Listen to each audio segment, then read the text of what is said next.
Okay guys, so this is not a daily vlog thing, but I really wanted to film something like this. Ooh, there's a bug.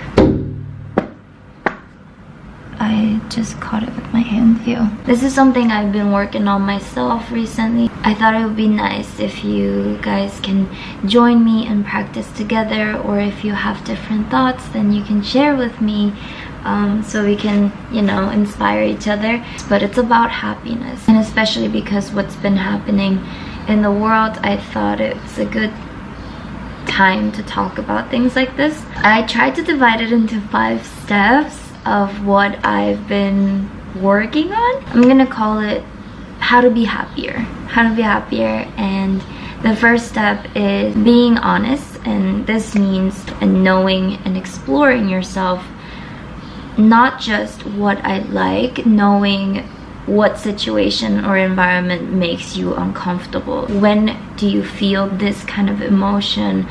In what situation? I believe you can make wiser choices for yourself, because then you have the option to either expose yourself and go through the experience, or if you feel like it's not the right time, you can avoid from going into situations like that. So that's very important. And the second step, I would say, is being intentional, and this is like 5 stars. Basically changed my life. This generation especially, we have so much distraction around us. When you're doing one thing, really get into that, the results are gonna be very different. Focusing on one thing and just being intentional at that moment, and having to do this while you're thinking about that, it's like separating your energy. Just putting positive intentions behind every action you do. For example, intentional eating is something I've been working really hard on. You're just having a simple avocado toast. It could be thinking about what kind of nutrition you will get. You're going to this social party that you never wanted to go. I'm exposing myself into the situation because I'm creating space for growth. Continuing to that, we are going into accepting. I think is very related to confidence. And by accepting, it doesn't mean accepting the low parts and the negative parts and being okay with it. It's not about that. It's like seeing what it is. And for me personally, I'm the person that actually has to experience it. Oh, for example, I'm worried about this test I'm about to take, thinking in my head, this is gonna be great, I can do this, I kill this test.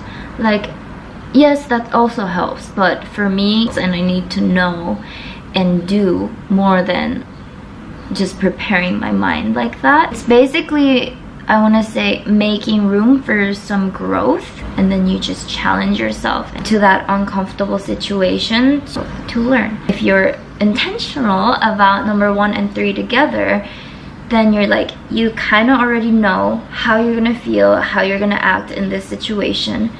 And then you get to decide if you want to expose yourself and go for it, make some room for growth, learn, or you can avoid it at times depending on how you're feeling that day, that moment.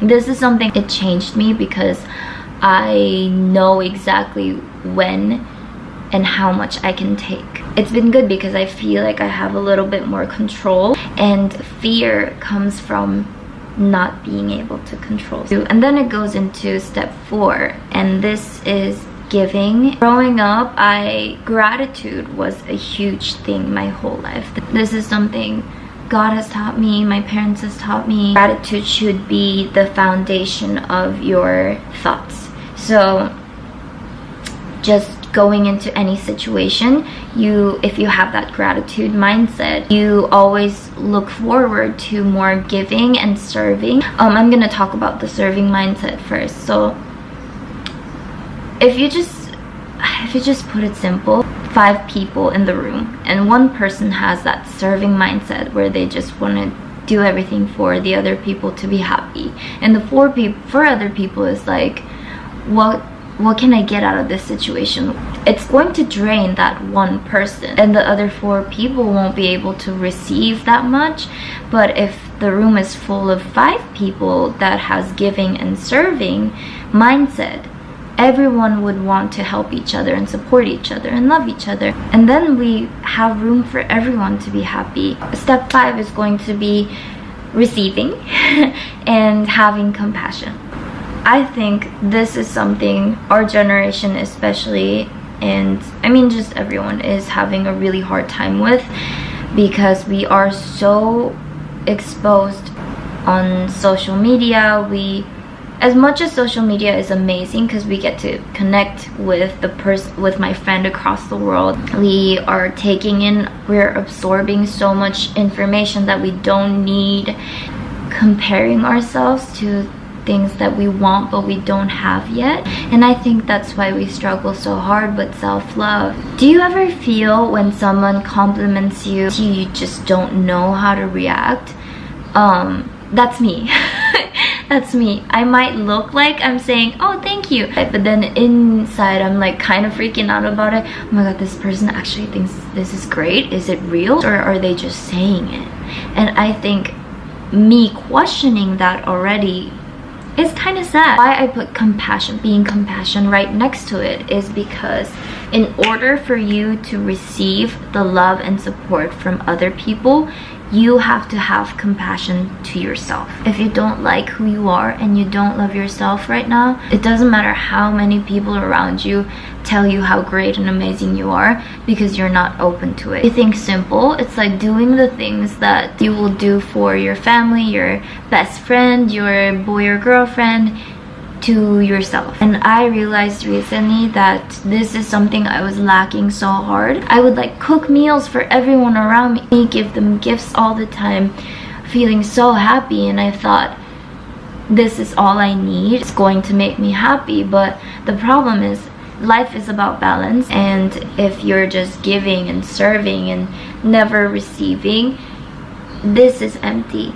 You might fill up everyone around you, but you're going to be empty. This is all connected. For example, to be intentional when you're eating, you have to have compassion and gratitude to your body. Have compassion for the way you feel. I tried to kind of think as I'm another person, so there's like 2 me. Now I'm feeling sad and low right now. Then I think about what can I do to make myself feel better. That was a long talk.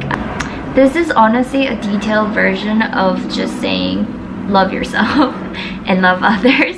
Love and support and kindness changes everything. Let's all work on it and be happy together. I love you. Bye.